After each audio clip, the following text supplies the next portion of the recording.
បាទសូមស្វាគមន៍ FC Facebook Live របស់ខ្ញុំបាទសំឆាយាជាទីគោរពថ្ងៃនេះថ្ងៃអាទិត្យទី7បាទខែមិថុនាហើយទៀតណាបាទមិថុនាហើយបាទ2020ថ្ងៃនេះថ្ងៃអាទិត្យកញ្ឆក់កដៀតបន្តិចទៀតដោយសារចេញទៅក្រៅផងបាទហើយក៏ស្រាវជ្រាវឯកសារផងដូចជាអត់មានអីច្រើនទេសម្រាប់ថ្ងៃអាទិត្យនេះណាលោកអ្នកមានអីជួយ comment មកមានប្រធានបទអីឬក៏ចង់លើកពីអ្វីក៏សូមប្រិមិត្ត FC comment មកនៅទីណាបាទខ្ញុំបាទ share សិនបាទហើយលោកអ្នកជួយ share ផងជួយ like ជួយ share គ្នាផងទេណាបាទត្រិញហើយបាទមួយទៀតបាទជួយ like ជួយ share បាទ post បាទបាទឥឡូវចេះខ្លះហើយទៀតចេះខ្លះហើយពីព្រោះវាត្រូវតែរៀនបាទពេលខ្លះយើងនៅម្នាក់ឯងបាទដូច្នេះត្រូវតែចេះបាទថ្ងៃនេះម្នាក់ឯងគត់ទៀតបាទម្នាក់ឯងគត់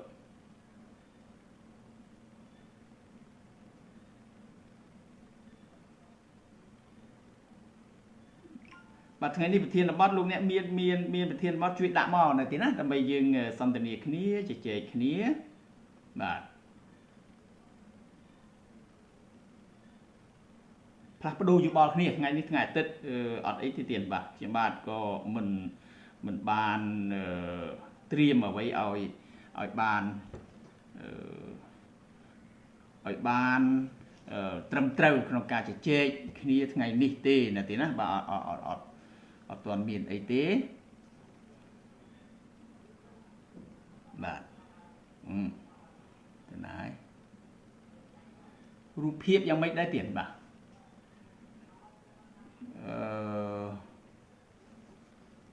សម្រាប់លោកអ្នកដែលទេសនានៅគេអដ្ឋានយ៉ាងម៉េចដែរទៀតរូបភាពខ្ញុំបាទមើលរូបភាពនេះដូចជាវាចមិនទេមិនដឹងជាប្រព័ន្ធយ៉ាងម៉េចទេណាទីណាខ្ញុំបាទពិបាកឥឡូវនេះបើសិនបាទនេះយើងយកទៅខាងនេះច្រើនបន្តិចបាទចេះទេណាបាទមិនដែរទៀតជួយមើលរូបភាពបន្តិច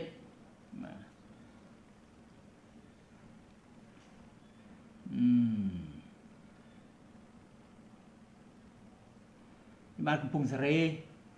រូបភាពនៅទីណាបាទធ្វើម៉េចឲ្យវាចំកដាលបាទតែសម្រាប់ទូរស័ព្ទខ្ញុំបាទមួយនេះអត់ចំកដាលទេបាទមិនដឹងជាមកពីម៉ាស៊ីនឬក៏យ៉ាងម៉េចទេនៅទីណាបាទអូខេយ៉ាងម៉េចដែរថ្ងៃនេះលោកអ្នកបានអញ្ជើញទៅណាខ្លះបានដើរលេងបាទឲ្យដើរលេងរមណីយដ្ឋានណាឬក៏ទៅហាងទៅភោជនីយដ្ឋានណាទៀតទៅណាខ្លះមានអ្វីប្លែកទេបាទទីជាតិរបស់យើងក្នុងខណៈពេលដែលកូវីដបាទវាធូរស្រាលបន្តិចក៏តែក៏វាអាចនិយាយបានថានៅមិនទាន់បាត់នៅឡើយទេនៅទីណាបាទកូវីដនៅអត់ទាន់បាត់ទៅណាទេហើយក៏ពីទៀតហ្នឹងក៏សម្ដេចតេជោលោកក៏បានអំពាវនាវដោយសារលោកមានការព្រួយបារម្ភអំពី COVID-19 នេះបាទដោយសារថាវាអត់ទាន់បាត់ទៅណាទេនៅទីណាបាទសេរីឲ្យ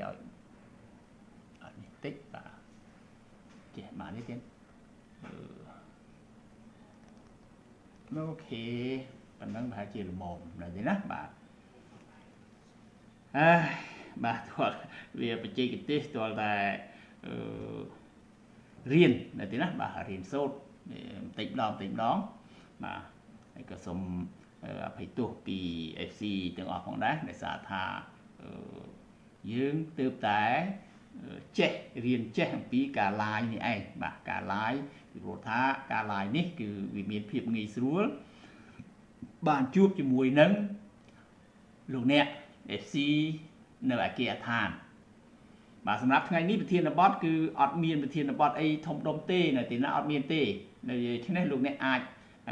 ជូនជាប្រធានបទមកដើម្បីនឹងគឺបានចង់ដឹងមើលថាតើលោកអ្នកដែលនៅឯគេអដ្ឋានហ្នឹងមានរឿងអីចង់បានប្រធានបទអីអានឹងគឺសូមលោកអ្នកដាក់មកចុះបាទដាក់មកចុះបាទរួចហើយយើងសន្ទនាគ្នាបាទយើងជជែកគ្នាបាទយើងផ្លាស់ប្ដូរយោបល់គ្នានៅទីណាបាទនៅក្នុងកម្មវិធី Facebook Live របស់ខ្ញុំបាទក្នុងរាត្រីនេះណារាត្រីថ្ងៃអាទិត្យនេះបាទបើនិយាយអំពី COVID គឺនៅតែមានអ្នកស្លាប់នៅឯបរទេសណាប្រទេសជាច្រើនហើយបងប្អូនខ្លះថាអូស្រុកខ្មែរយើងអត់អីទេដោយសារតែស្រុកយើងក្តៅបាទដូច្នេះយើងមានសំណាងដែលប្រទេសរបស់យើងក្តៅដល់ប្រទេសរបស់យើងក្តៅអញ្ចឹងទៅគឺវាអា COVID នឹងវាអត់ហ៊ានទេវាមិនអាចនឹងរស់បានយូរទេណា COVID ឲ្យតែហ៊ានតែចូលស្រុកខ្មែរឯងងាប់ហើយបាទអញ្ចឹងទេការដែលសន្និដ្ឋានរបៀបនេះវាអត់ត្រូវតាមនេះក្បួនខ្នាតរបស់ពេទ្យទេណាទីណាបាទហើយបើយើងប្រៀបធៀបទៅនឹងប្រទេសមួយចំនួនដែលកំពុងតែស្លាប់នេះបាទមានស្លាប់រាប់សិបនាក់រាប់រយនាក់ក្នុងមួយថ្ងៃហ្នឹងគឺនៅមាននៅឡើយទេដូចជានៅប្រេស៊ីលបាទប្រេស៊ីលក៏ក្តៅដូចយើងដែរបាទប្រេស៊ីលក៏ប្រទេសគេក៏ក្តៅដែរណាទីណាដូច្នេះយើងកុំសន្មត់ថាអូប្រទេសយើងក្តៅដូច្នេះអត់អីទេបាទវាមិនឆ្លងងាយពេកទេបាទអានឹងគឺជាការសន្និដ្ឋានជាបុគ្គលទេហើយក៏វាជាការសន្និដ្ឋានមិនតាមការណែនាំរបស់ពេទ្យទេណាទីណារបស់អង្គការសុខភាពពិភពលោកទេអង្គការសុខភាពពិភពលោកគឺអំពាវនាវឲ្យយើងពាក់ម៉ាស់បាទពាក់ម៉ាស់លាងដៃឲ្យបានញញឹមរួចហើយរក្សាគម្លាតជាមួយគ្នាណាកុំឲ្យប្រកៀកប្រកិតគ្នានេះទីណាបាទម៉ៅបូរ៉ាបាទត្រីសួស្ដីពីភ្នំពេញណាបាទអរគុណបាទភ្នំពេញដូចគ្នាទេបាទលោកបារ៉ាបាទដូច្នេះកុំអាងថាក្តៅនៅទីណាកុំអាងថាប្រទេសយើងក្តៅកន្លែងនឹងមួយដែលខ្ញុំបាទអំពីនីវដែរហើយក៏សូមលើកឡើងដើម្បីជាការដាស់តឿនណារំលឹកដល់បងប្អូនថាកុំទាន់ទុកចិត្តបាទ COVID-19 នេះបាទវាអាចរើឡើងបានហើយក៏កុំអាងថាប្រទេសយើងក្តៅពីព្រោះប្រទេសដែលក្តៅហើយកំពុងតែស្លាប់នឹងក៏មានបាទដូចជាប្រទេសប្រេស៊ីលដែលស្លាប់ច្រើននៅក្នុងតំបន់ដែលត្រូពិកហ្នឹងដែលក្តៅហ្នឹងដូច្នេះយើងមិនអាចសន្និដ្ឋានក៏ដូចជាសន្មត់ថាប្រទេសយើងក្តៅអត់ឆ្លង COVID-19 ហ្នឹងទេហើយអ្វីដែលខ្ញុំបានចាប់អារម្មណ៍គឺសម្ដេចនាយកលោកបារម្ភពីរឿងហ្នឹងទីណាបាទសម្ដេចនាយកលោកបារម្ភពីការឆ្លង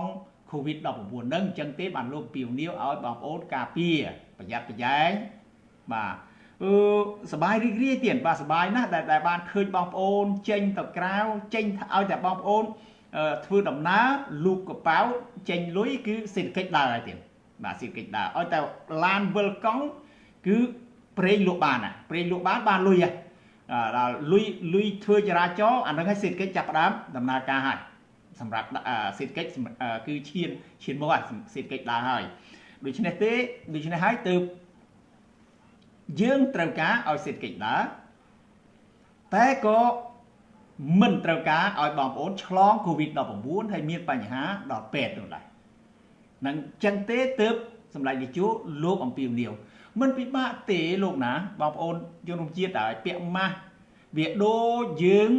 ឆ្លងផ្លូវចឹងដែរបាទឆ្លងផ្លូវគឺយើងត្រូវមើលនៅទីណាមើលឆ្វេងមើលស្ដាំយ៉ាងណាមិញបងប្អូនចេញក្រៅផ្ទះបងប្អូនត្រូវពាក់ម៉ាស់ដើម្បីការពារអីការពារកុំឲ្យ COVID វាឆ្លងបងប្អូនជើញទៅទៀតបាទបងប្អូនជើញទៅណាក៏បានក៏ប៉ុន្តែគ្រាន់តែពីប្រទេសយើងអត់ហាមទេការដើរហើរក៏ប៉ុន្តែសុំឲ្យប្រយ័ត្នប្រយែង bà phải dạp giải bà hay cóក្រុមហ៊ុន ឬក៏ហាងទំនិញនានានឹងក៏ជួយប្រយ័ត្នប្រយែងដើម្បីអីដើម្បីកុំឲ្យវាមានវិបដិសេរីនៅក្នុងហាងរបស់យើងទីតាំងរបស់យើងកន្លែងរបស់យើងឧបមាថាមានភោជនីយដ្ឋានមួយបងប្អូនអញ្ជើញមកពីកំពង់សោមហើយយើងអ្នកភ្នំពេញដល់ទៅទទួលទាននៅនឹងទៅស្រាប់តែមិនដឹងខាងណាជាខាងណាវាឆ្លងព្រោះយើងអត់ដឹងគ្នាអត់ស្គាល់គ្នាបាទគាត់បាទក្អកមកទៅធ្លាក់លើតុទៅយើងទៅចាប់តុនឹងដោយសារគេអត់បានលាងអត់បានសម្អាតចាប់តុនឹងទៅបាទជាប់ដៃដល់ជាប់ដៃយើងអត់ពាក់ម៉ាស់បាទភ្លេចខ្លួនមកជូតច្រមុះជូតមាត់បាទអាមេរោគកូវីដដែលវាជាប់តុនោះបាទវានឹងឆ្លងមកដល់យើងអាហ្នឹងជាវិធីទើបមានវិធីការពារថាឲ្យពាក់ម៉ាស់ហើយប្រសិនបើយើងអត់ពាក់ម៉ាស់ទេកុំយកដៃនឹងមកជូតមុខជូតមាត់ជូតភ្នែកនៅពេលដែលយើងអត់ទាន់លាងដៃនៅទីណាហើយបើយើងសង្ស័យយើងឆ្ងល់យើងមានជែលមានអាកុលយើងលាងសម្អាតវាឲ្យញឹកញាប់ទៅដូច្នេះវាមិនអាចនឹងឆ្លងតាមមាត់តាមច្រមុះតាមភ្នែកយើងបានទេអានេះយើងរបៀបការពារខ្ញុំបាននិយាយនេះវាដដែលបាទតែសម្ដេចនាយកលោកក៏អំពាវនាវដដែលដោយសារអីដោយសារការបារម្ភការព្រួយបារម្ភទៅដល់សុខភាពរបស់បងប្អូនខ្ញុំបានក៏ព្រួយបារម្ភដែរព្រួយបារម្ភយ៉ាងម៉េចព្រួយបារម្ភថាយើងសេដ្ឋកិច្ចរបស់យើងកំពុងតែដំណើរការបណ្ដើទៅហើយដោយសារតែ COVID-19 នៅប្រទេសរបស់យើងក្រសួងសុខាភិបាលលោកការពារទប់ស្កាត់បានល្អចឹងទេវាអត់មានឆ្លងវាអត់មានស្លាប់ច្រើនថែមទៀតបាទស្លាប់អត់មានបាទឆ្លងច្រើនថែមទៀតអត់មានពេទ្យអាចគ្រប់គ្រងបានបាទពេទ្យអាចគ្រប់គ្រងបាននៅក្នុងពេលនេះនៅទីណាដូច្នេះហើយទើបរាជរដ្ឋាភិបាលក៏បន្ធូរបន្ថយធ្វើឲ្យបងប្អូនបានចេញដើរថាបងប្អូនចេញដើរគឺចាយលុយដល់ចាយលុយគឺសេដ្ឋកិច្ចវាដើរហើយកន្លែងហ្នឹងដែលខ្ញុំបាទសប្បាយចិត្តបាទក៏ប៉ុន្តែខ្ញុំបាទក៏មិនអាចឲ្យបងប្អូនធ្វេសប្រហែសបានដែរដើរចោះចាយលុយចោះចូលហាងចូលអីចោះក៏ប៉ុន្តែឲ្យគិតថាតិច COVID-19 ហ្នឹងវាឆ្លងធ្វើម៉េចពាក់ម៉ាស់ទៅបាទអត់មានអីទេយើងចាំបាច់មានអីយើងញឹមញែមអីដាក់គ្នានឹងវាអត់បញ្ហាទេទៀតបាទឬក៏លើកដៃឲ្យគ្នាទៅបាទដឹងហើយថាយើងរាក់ទាក់បាទរួចហើយលាងដៃបាទហើយក៏រក្សាកម្រិតជាមួយគ្នាតែប៉ុណ្ណឹងលោកអ្នកអាចដើរបានលោកអ្នកអាចអញ្ជើញបានហើយក៏សេដ្ឋកិច្ចក៏វាដើរដែរនៅទីណាបាទថ្ងៃនេះអត់មានប្រធានបទទេឥឡូវបងប្អូនដាក់មកហើយបាទដឹងអត់មានធម្មជាតិទៅរកជាតិដល់ណាហើយបងអូខេបីដែរអង្គជាតិអូលោកស៊ីនគុំលីបាទលោកហ៊ុលណាបាទអូខេរឿងបាតកម្មនៅអាមេរិកនៅបន្តហើយក៏រីករាលដាលច្រើនទៅនេះទេណាបាទច្រើនទៅក៏ប៉ុន្តែការប្លន់ការលួចប្លន់ដុតបំផ្លាញហ្នឹងគឺថយចុះបាទថយចុះដោយសារអីដោយសារថាមានការអំពាវនាវពីប្រជាពលរដ្ឋអាមេរិកទាំងខ្មៅទាំងសហ្នឹងស្បែកខ្មៅស្បែកសហ្នឹងហើយក៏ដូចជាអតីតថ្នាក់ដឹកនាំរបស់គេមន្ត្រីជាន់ខ្ពស់របស់គេហ្នឹងអំពាវនាវធ្វើការអំពាវនាវទៅដល់ពលរដ្ឋរបស់គេហើយក៏មានប៉ូលីសក៏គ្រប់គ្រងនៅជំហររបស់ការទីមទារបស់ប្រជាពលរដ្ឋរបស់គេទីមទារកយុត្តិធម៌បាទហើយក៏បរទេសប្រទេសធំបាទប្រទេសជឿនលឿនដទៃទៀតក៏បាតកម្មផងដែរបាទនៅប៉ារីសនៅទូអេហ្វែលហ្នឹងក៏ច្រើនបាទច្រើនពាន់នាក់បាទច្រើនពាន់នាក់ដូច្នេះការសម្ដែងបង្ហាញនៅការគ្រប់គ្រងដល់បាតកោនៅអាមេរិកហ្នឹងគឺមានច្រើនវាមានច្រើនដោយឡែកការដោះស្រាយហ្នឹងគឺនៅតិចនៅមានតិចនៅឡើយគឺដូណាល់ត្រាំគាត់នៅតែរក្សាជំហរមួយគឺបង្ក្រាបបាទអត់មានការចរចាហើយអត់មានការដោះស្រាយអំពីអត់ទាន់ឮថាតើប៉ូលីសស្បែកសមួយនោះគេនឹងចាត់ការយ៉ាងដូចម្ដេចផ្លូវច្បាប់ដើម្បីរកយុត្តិធម៌ពួកគេទាមទារកន្លែងហ្នឹង បាទហើយក៏មិនទាន់តែបាត់រលត់នៅកំហឹងនឹងការទៀមទានឹងផងស្រាប់តែបាទថ្ងៃហ្នឹងម្សិលមិញឬក៏ម្សិលមិញបាទរូបភាពហ្នឹងមកពីម្សិលមិញព័ត៌មានហ្នឹងគឺប៉ូលីសរុញលោកតាម្នាក់អាយុ70ជាងគាត់ដើរទៅរកនេះតែម្នាក់ឯងគាត់ដើរទៅរកប៉ូលីសចង់និយាយជាមួយប៉ូលីសពីរឿងដែលគេបាតកម្មហ្នឹងពីចិត្តរបស់គាត់ដែលគាត់ទៀមទានៅភាពយុត្តិធម៌ហ្នឹងបាទតានឹងស្បែកសទេបាទអាយុ70ជាងដើរទៅរកប៉ូលីសរុញដួលផ្ងាមិនដឹងជាយ៉ាងម៉េចដែរពលមានក៏មិនបាននិយាយអំពីអាការៈរបស់គាត់ក៏ប៉ុន្តែរូបភាពហ្នឹងគឺឃើញឲ្យធ្វើឲ្យបាតកោហ្នឹងកាន់តែដុតកម្ដៅកាន់តែខ្លាំងឡើងថែមទៀតបាទដោយគេនិយាយថាហេតុដូចម្ដេចបានប៉ូលីសនៅតែប្រើភាពខូខើរបស់ខ្លួនទោះបីជាមិនដឹងជាគាត់របួសស្នាមប៉ុណ្ណាខ្ញុំបាទអត់បានតាមដល់ព័ត៌មានហ្នឹងបើ FC បានជ្រាបរឿងហ្នឹងក៏ជួយផងគឺប៉ូលីសនៅ Washington បាទនៅ Washington ហ្នឹងគឺរុញ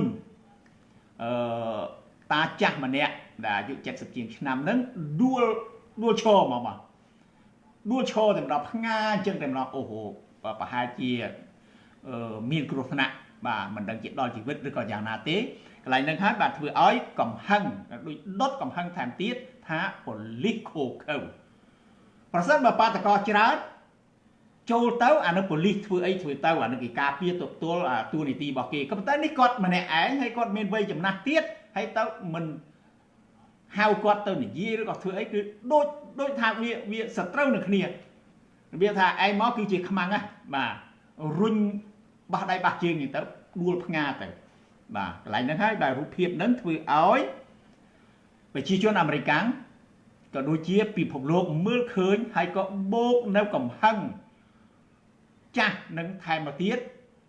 ចូលអាកំហឹងថ្មីនឹងបូកថែមមកទៀតទៅធ្វើឲ្យបាតកោទាំងអស់ហ្នឹង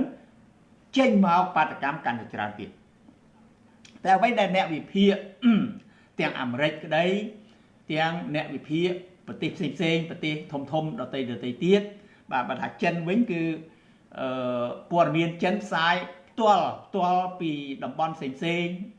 អំពីការបាតកម្មហ្នឹងហើយមានរូបភាពមួយខ្ញុំបាទដូចជាចាំមើលខ្ញុំបាទមានរូបភាពមួយដែលចិនគូរូបភាពដូណាល់ត្រាំ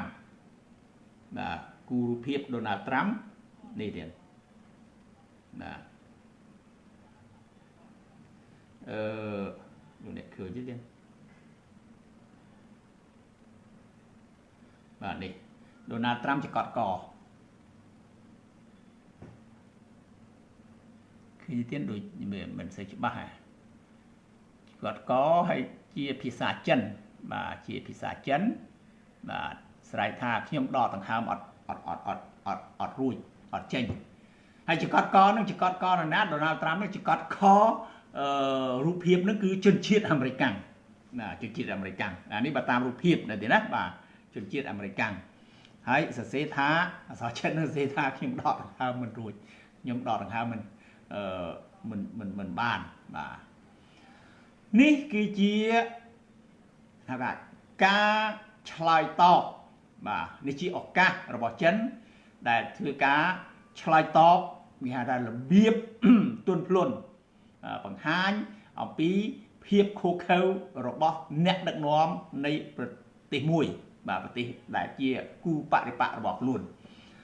បាទនេះគឺជាឱកាសដែលចិនបាទបញ្ចេញក៏ដូចជាបង្ហាញក៏ដូចជាឆ្លើយតបទៅអាមេរិកវិញរបៀបគេហៅថាស្រាលរបៀបហ្នឹងក៏ប៉ុន្តែមានន័យទៀតបាទស្រាលក៏ប៉ុន្តែមានន័យបាទជាមួយគ្នានោះគឺអ្នកដែលជាអ្នកនយោបាយក្តីបាទជាអ្នកដែលមន្ត្រីរាជការអ្នកនៅក្នុងជួររដ្ឋាភិបាលរបស់អាមេរិកក្តីមានការថ្នាក់ជាមួយនឹងដូណាល់ត្រាំហើយក៏គ្រប់គ្នារងចាំមើលតើដូណាល់ត្រាំប្រើវិធីអីពួកគេអត់ទាន់ឃើញថាដូណាល់ត្រាំគិតគូរដើម្បីមានផែនការក្នុងការដោះស្រាយបញ្ហាបាតុកម្មពីព្រោះវាកាន់តែធំទៅបាទអ្នកខ្លះហ្នឹង vì tầm lai tiết thả bà rõm khai lộ thá về tao chia sẵn krim sĩ vợ bán ở trongประเทศนี้ประเทศมหาอำนาจមួយនេះតែអ្នកខ្លះថាអូ impossible ពីព្រោះគេមហាអំណាចប្រជាជនគេឆ្លាតវៃដូច្នេះហើយប្រទេសគេប្រទេសបៃតាប្រជាធិបតេយ្យសិទ្ធិមនុស្សអានឹងក៏ជាអ្នកការយល់របស់មនុស្សមួយក្រុមទៅតែមនុស្សមួយក្រុមទៀតគេថាអ្វីក៏អាចកើតបានដែរដោយសារអីដោយសារថាកន្លងមកនេះដូណាល់ត្រាំបានបង្ហាញហើយថាអ្វីដែលគេមិនធ្លាប់ធ្វើមិនគិតថាអាមេរិកនឹងធ្វើដូណាល់ត្រាំធ្វើបានចឹងទេពាក្យដែលថាអាចទៅជាសង្គ្រាមស៊ីវិលនៅប្រទេសមហាអំណាចមួយនេះអ្នកវិភាគមួយចំនួននោះមួយក្រុមនោះថាក៏អាចកើតបានដែរកុំទាន់មើលងាយកុំទាន់មើលស្រាលនៅក្នុងរឿងនេះណែវាមានអ្នកវិភាគពីរមួយគេឲ្យហេតុផលថាជាប្រទេសមហាអំណាចវាមិនអាចកើតបានទេរឿងហ្នឹងតែមកខាងទៀតបាទវិភាគថាគេគិតថាប្រសិនបើដូណាល់ត្រាំមិនដោះស្រាយដោយសន្តិវិធីទេប្រើកម្លាំងគឺវាអាចคล้ายទៅជាសង្គ្រាមស៊ីវិលពីព្រោះរាល់ថ្ងៃនេះដូណាល់ត្រាំឆ្លោះជាមួយនឹងមន្ត្រីរបស់ខ្លួននោះថ្នាក់កម្រិតចៅហ្វាយខេត្តបាទពួកចៅហ្វាយខេត្តចៅហ្វាយរដ្ឋប្រធានរដ្ឋនៃរដ្ឋនីមួយៗរបស់អាមេរិកហ្នឹងគេមានឯករាជ្យភាពរបស់គេមិនអាចនឹងដូណាល់ត្រាំបញ្ជាឆ្វេងស្ដាប់បានទេឆ្លោះគ្នារាល់ថ្ងៃបង្ហោះតាម Twitter ផងបាទទូរស័ព្ទនិយាយផងមានន័យថាអត់ចុះសម្រងគ្នាទេបាទអត់ចុះសម្រងគ្នាចែកពណ៌ចែកសម្បល់គ្នាហើយក៏ចែកបកចែកពួកគ្នាកាន់តែច្បាស់ទៅនៅសហរដ្ឋអាមេរិកហើយក៏ក្នុងនោះនិយាយពីរឿងនយោបាយវិញគឺវាជាឱកាសរបស់ភាគីម្ខាងទៀតគឺខាង Democrat Joe Biden ដែលជាបេក្ខភាពប្រធានាធិបតីប្រកួតប្រជែងជាមួយនឹង Donald Trump ខាង Democrat កំពុងតែមានព្រៀបទៀតនៅ Florida រដ្ឋ Florida ដែលជារដ្ឋមួយរដ្ឋនេះតាមអ្វីដែលអ្នកសារព័ត៌មានអាមេរិកនិយាយថារដ្ឋមួយនេះបើស្ថិតិឬមួយក៏ជារដ្ឋមួយគឺអាចធ្វើឲ្យបេក្ខជនប្រធានាធិបតីប្រែប្រួលបានមើលរដ្ឋនឹងបាទមើលរដ្ឋនឹងទៅបើសិនបើរដ្ឋនឹងស្ថិតិរបស់គេថាJoe Biden ហើយ Joe Biden ឈ្នះបើរដ្ឋនឹងគេបង្ហាញថា Donald Trump ហើយឡើងភាគរយឡើងច្រើនជាងអមថា55 Donald Trump 45 Joe Biden នេះគឺ Donald Trump ព្រោះ55ដូច្នេះរដ្ឋនេះហើយដែលជារដ្ឋដែលគេតាមដានរហូតមកនោះគឺជារដ្ឋចង្អុលបង្ហាញអំពីវាសនារបស់ប្រមុខដឹកនាំរបស់ប្រទេសគេចឹងទេឥឡូវហ្នឹងស្ថិតិការធ្វើស្ថិតិក្រៅផ្លូវការឃើញថា Joe Biden នាំ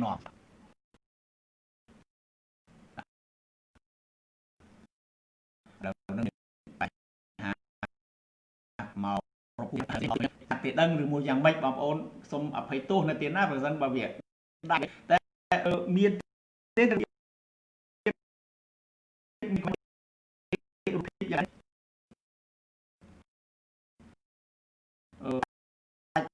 ដាច់ខ្ញុំបាទ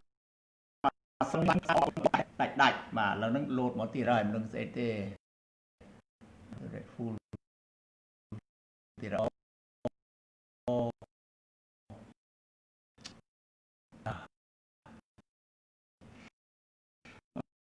អូខេ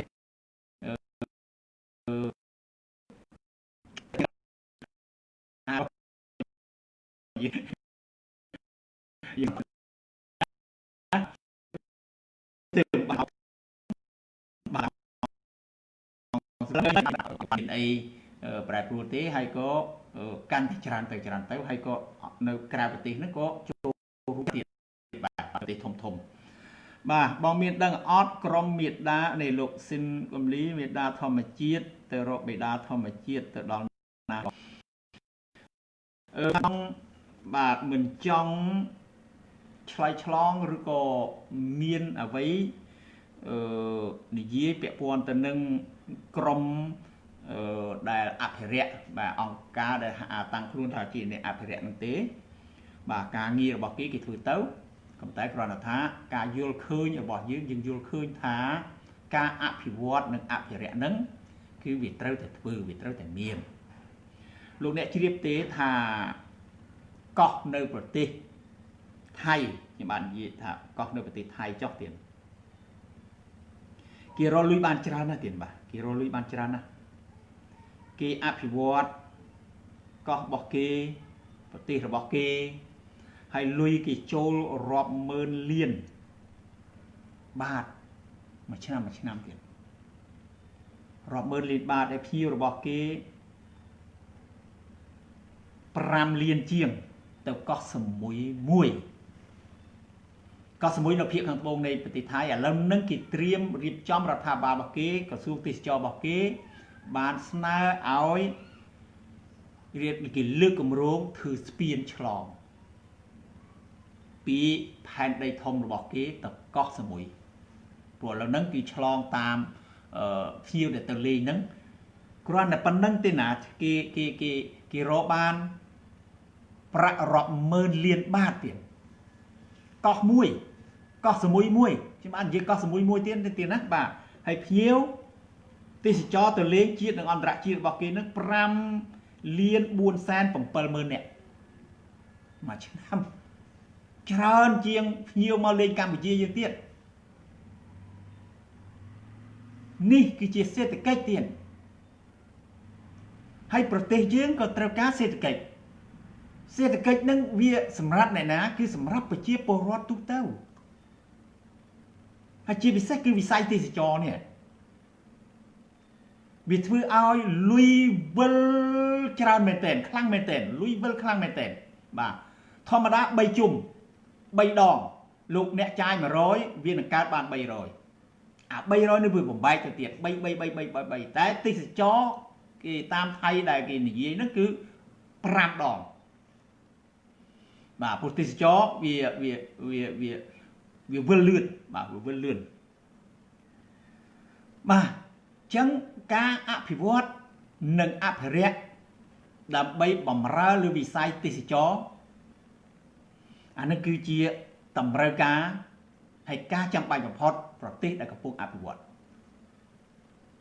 ចឹងទេបងប្អូនមើលទៅថាប្រទេសជាប់នឹងយើងនេះឥឡូវវៀតណាមកោះត្រល់ដែលបងប្អូនថាជាអានឹងវាជាពីមុនជារបស់យើងតែឥឡូវទីទៅជារបស់គេឥឡូវនឹងមានតារាងយន្តហោះមានសន្តាគារឬថាដូចជាមានកាស៊ីណូទៀតវៀតណាមអភិវឌ្ឍកោះនឹងឲ្យคล้ายទៅជាតំបន់ទេសចរដ៏ធំមួយនៅភាគខាងត្បូងនៃប្រទេសវៀតណាមថៃកំពុងតែជំរុញការអភិវឌ្ឍនេះនៅជាប់យើងនៅជាតិយើងនេះកោះឆាងនៅខេត្តត្រាតក៏កំពុងជំរុញការអភិវឌ្ឍដើម្បីពង្រីកកោះនេះហេដ្ឋារចនាសម្ព័ន្ធលើកោះនេះឲ្យកាន់តែល្អថែមទៀតឲ្យកាន់តែរីកចម្រើនថែមទៀតចុះវាខុសអីនឹងប្រទេសរបស់យើងដែលរាជរដ្ឋាភិបាលមានគម្រោងដើម្បីនឹងអភិវឌ្ឍកោះកុងក្រៅគេខ្លាចតែអត់មានមនុស្សទៅអភិវឌ្ឍទេខ្លាចតែអត់មានអ្នកវិនិយោគទៅទេពេលដែលបើកឲ្យអភិវឌ្ឍកន្លែងហ្នឹងមានក្រុមហ៊ុនទៅធ្វើហេដ្ឋារចនាសម្ព័ន្ធលើកោះហ្នឹងខ្ញុំបាទជម្រាបជូនហើយថាការអភិវឌ្ឍរបៀបអភិរក្សគឺគេមានស្ថាប័នពាក់ព័ន្ធសិក្សាគម្រោងទាំងអស់ហ្នឹងអគិសនីនឹងចូលទៅផ្លូវនឹងមានខ្វាត់ខ្វែងកោះហ្នឹងប្រជាជនអាចធ្វើដំណើរពីចុងកោះទៅក្បាលកោះ បានដោយស្រួលដែលរាល់ថ្ងៃនេះប្រើទូកចង់ទៅភូមិមួយកន្លែងមួយទៅកន្លែងមួយពីកោះមួយទៅកោះមួយទៅ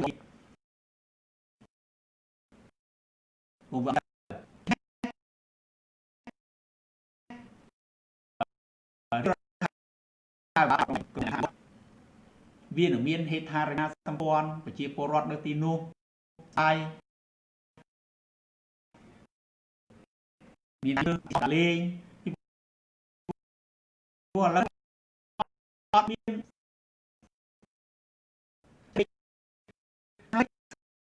សន្តាគារ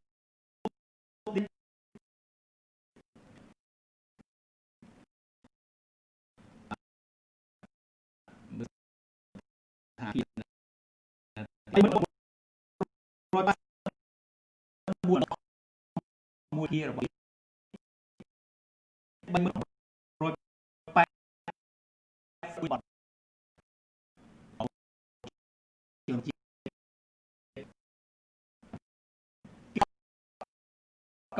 របស់នេះចោអ្នកគ្រប់ការ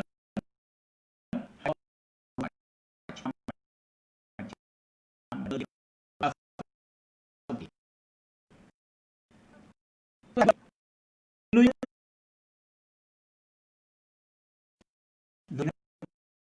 ប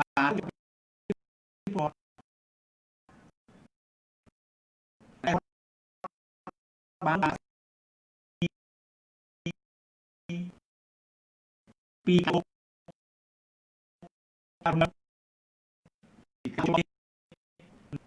ប្រទេសយើងបើកប្រទេសយើងសេដ្ឋកិច្ចយើងមិនធ្វើមិនអនុវត្តដើម្បីប្រជែងជួយខាងរបស់យើងទេយើងប្រទេស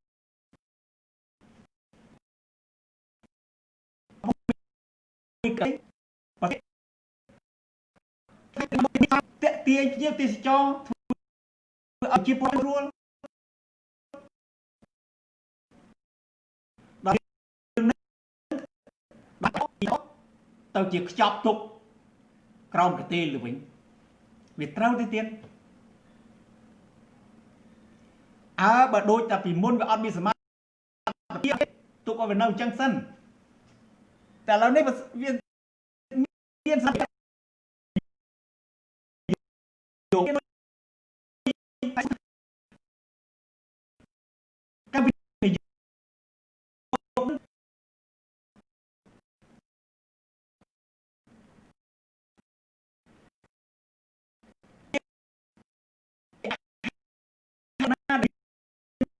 លួចត្រូវរកដៃគូដែរ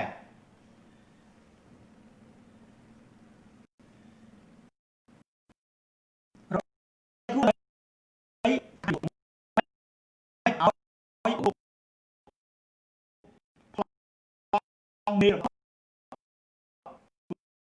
ធ្វើឲ្យបានសម្រេច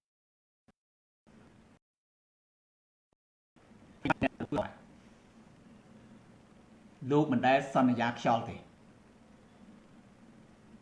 ហើយដល់ធ្វើវាប៉ះហើយខ្លះវាប៉ះតែរឿងនឹងណាខ្ញុំបាទសូមជម្រាបជូនថាការគ្រប់គ្រង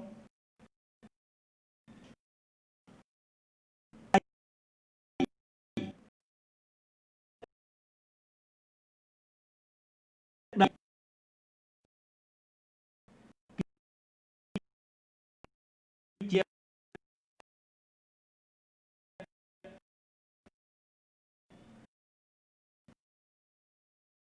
ភារៈតែនៅ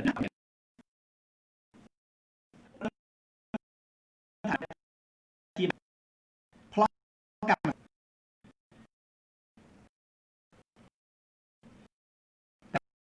តែត្រូវ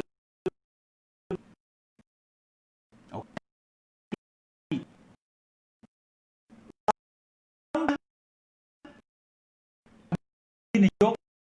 ទីនោះបានច្បាស់ខ្ញុំបានព្រោះវាមានដីប្រជាពលរដ្ឋនៅក្នុង10000 ហិកតានោះ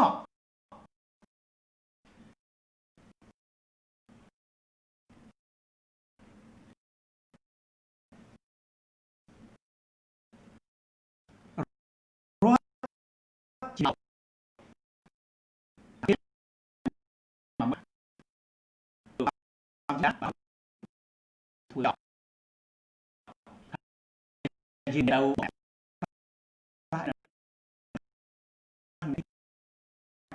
ខ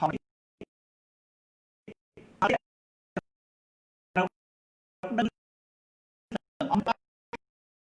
ការ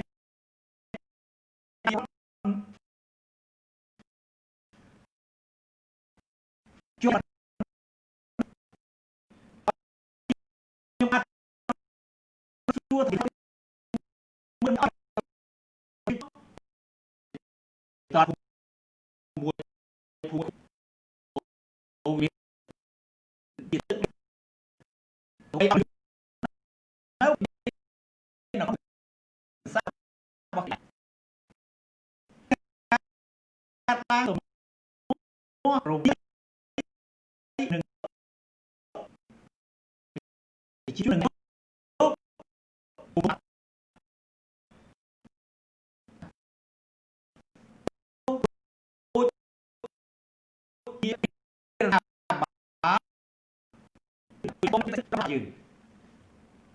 យើងយករបស់ចូលទៅនៅ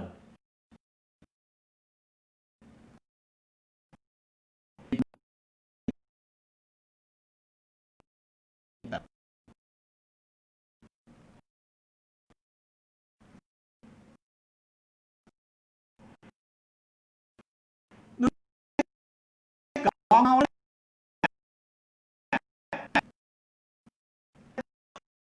មួយគួរទីប្រមកត្រូវគ្លី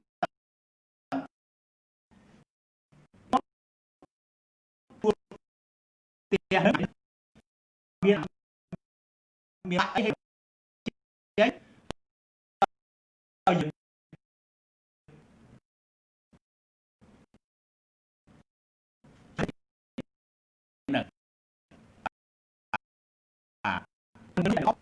ណែស្ដាប់អត់បានទេដាច់ទៀតហើយអូខេហើយណា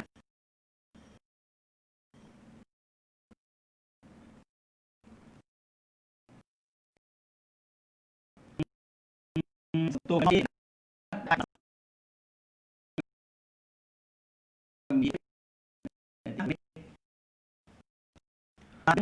ដោយបងប្អូនស្ដាប់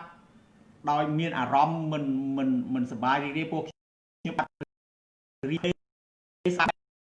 បានអញឲ្យបាទក៏អរគុណដល់លោកអ្នកដែលបានចូលមកនៅទីណាបាទហើយក៏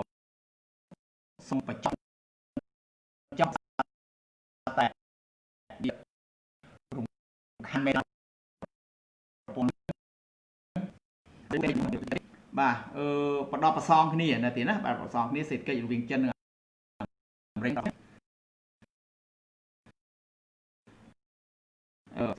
ទើបចាប់ផ្ដើមថ្មីអញ្ចឹងបាទចិនអត់ការងាររៀនរកទៀតបាទរកទៀតក៏តួលេខប្រហែលគ្នាក៏ប៉ុន្តែទំហំនៃការធ្វើការងារហ្នឹងគឺខាងចិនហ្នឹងគេនេះជាងគេបើនិយាយទៅវាតិចជាងព្រោះប្រជាជនគេច្រើនណាបាទអូខេចឹងប៉ុណ្្នឹងចោះសូមអភ័យទោសដែលមិនបានទៅចប់បានដល់មកតែ